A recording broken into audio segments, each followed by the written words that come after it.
Hey everybody, this week's deck study is going to be on one of my absolute personal favorite decks that I have in my collection. I've moved this study up. I was going to hold off on doing this, but with the release of Dan Brown's Inferno book, which came out a couple weeks ago, I figured we should take a look at Karnival's Inferno deck, which is super cool. It's spooky, scary. It's The Exorcist, it's Hellfire and Brimstone all rolled into one. The artwork's unbelievable. It's got some of my favorite Jokers and probably my favorite face cards. And this is one of my favorite boxes as well. So it's got a lot of good stuff in it. Let's take a look at it. You can see right off the bat, I'm going to try to zoom in on this the best I can. You can see we got a skull bursting into flames with horns coming out of it. And again, that's the theme of this deck. I mean, it's Hellfire and Brimstone. There's skeletons, there's demons, all rolled into one, and lots of fire. And you can see there's some beasts there with a star. There's 3 skulls on the front of the box, which if you guys have read Dante's Inferno, Satan is a 3-headed beast in that book. I'm not sure if it has any relevance or not. That's the only relevance I could find, or link I could find between this deck and Dante's Inferno, but I figured I'd point it out at the beginning here. So there's your 3 skulls on the front. You got the Karnival Inferno on the front of the box with fire. There's not a whole lot to the rest of the box. This side says brought to you by www.karnivalinc.com, which is a Karnival website.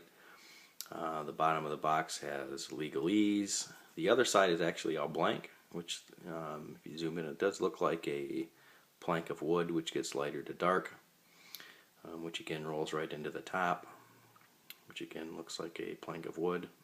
I'm not sure what the relevance is there. And the back is your back design of the card, which we'll get into later. I'm not going to spend a whole lot of time on it now. And the seal is a black U.S. Playing Card Company seal.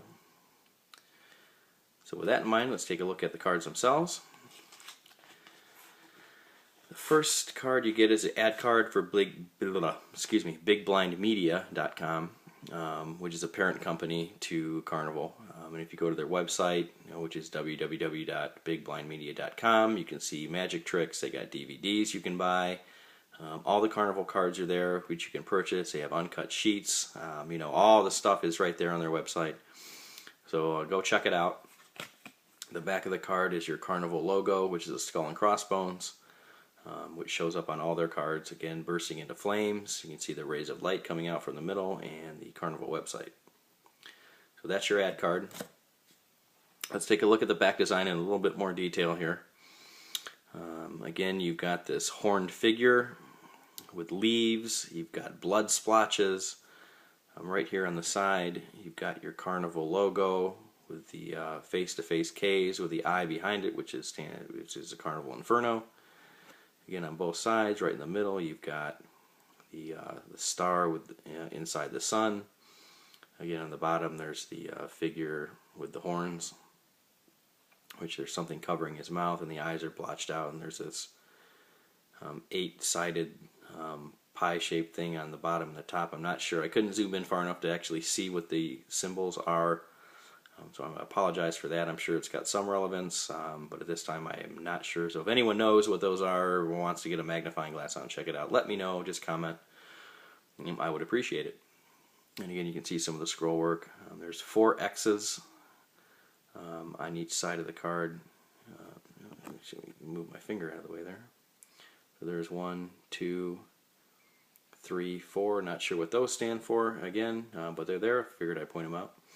So there's your back design. It's got a red border, which is really cool. Again, fits in with the theme of the deck. So there's that. And again, here's your gaff card, which is blank.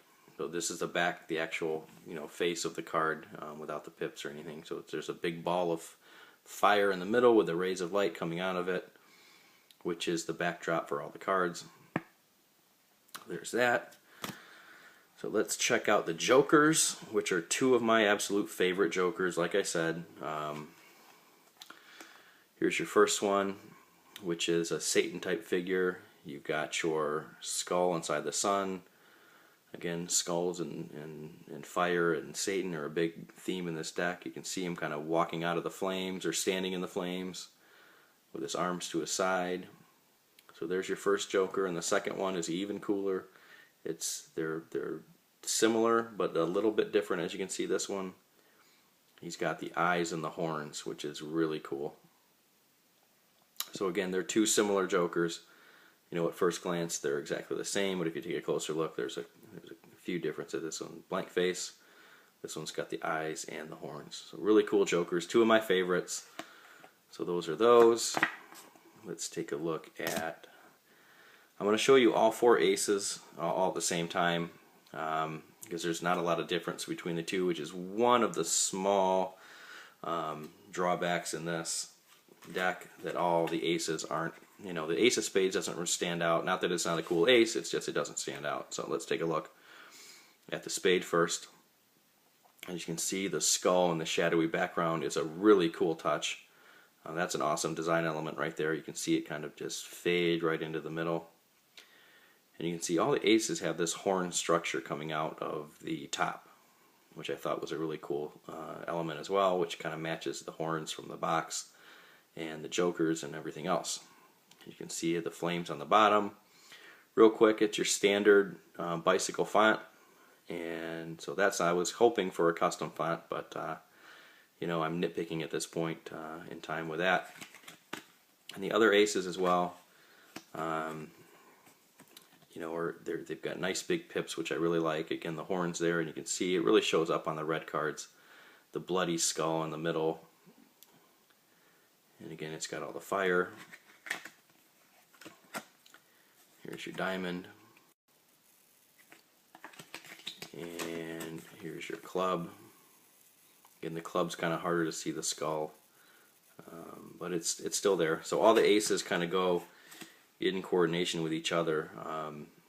You know, one of the parts of this deck I really love are all the aces have nice big pips. They're all the same, which makes it cool for ace tricks if you're, you know, if you have a bunch of those in your back pocket.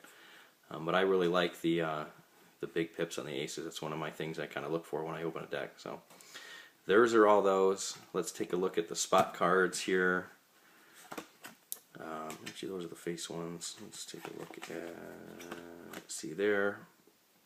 There's a 4. And just one thing I want to point out with the red cards especially, it's kind of hard to see the numbers in the corners. You know, if I hold it down here, you can't really make it out very well.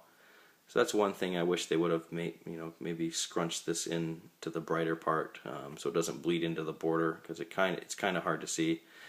It doesn't show as much on the black cards, but as you can see there, you can't really see what the card is until you kind of zoom in and see that it's a 7.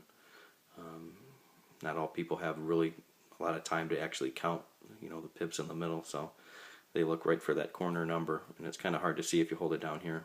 That's one thing that kind of stood out as far as a drawback, but again, nitpicking, I think.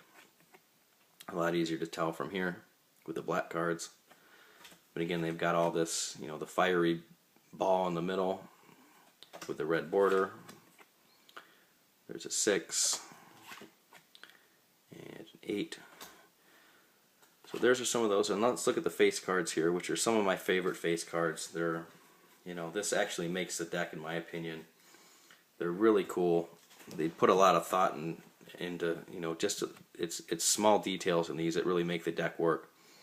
So as you can see here, he's got red eyes, which is the coolest part of the deck. You know, they're demonic. Again, they need an exorcism of some sort. As you can see, he's got a upside down cross necklace as well, which is another really cool touch. Not all the cards, you know, have the upside down cross, but again, that's a really cool touch. Here's your queen again. You got the pitchforks they're holding instead of the flowers, upside down cross, and red eyes. Really cool touch. Here's your suicide king with the pitchfork through the head. Again, red eyes. There's a small cross symbol in the middle. But they could, I mean, it's so cool to see the detail they put into this. That's why it's, you know, one of my favorites. The red eyes are just amazing. I love them. And that's well. So there you go. I mean, they're all somewhat similar. Handling, it's great. It handles beautifully. It's got a magic finish. It dribbles beautifully. Again, springing, not a problem either. This is a must-have for any deck collector. Again, it's one of my absolute favorite decks. I highly recommend it. I'm going to try to get myself a few more and actually give this deck away sometime in the future. I just got to get up to somewhere where that I can get my hands on it. But again, it's so cool. Again, the design, I mean, just the design elements alone, I mean, they really went all out. The deck looks amazing. You can perform with it. I don't, use this deck in performances, but you could. The pips are easy to see, except for, like I said, some of those red corner spots. But the aces are amazing. The face cards are absolutely incredible. This gets high marks for me all the way around. Again, it's one of my favorite decks. You guys definitely need to have this thing. It's super cool, scary. There's not much else I can say. Get your hands on it. It's cool, and we'll leave it at that for the week. I tried to keep it as short as I can. Apologize again if I got a little long-winded, but again, I'm passionate about this deck. It's awesome. I hope you like it. You guys comment. Give me your thoughts. Let me know what you think, and we'll see you out there. Thanks.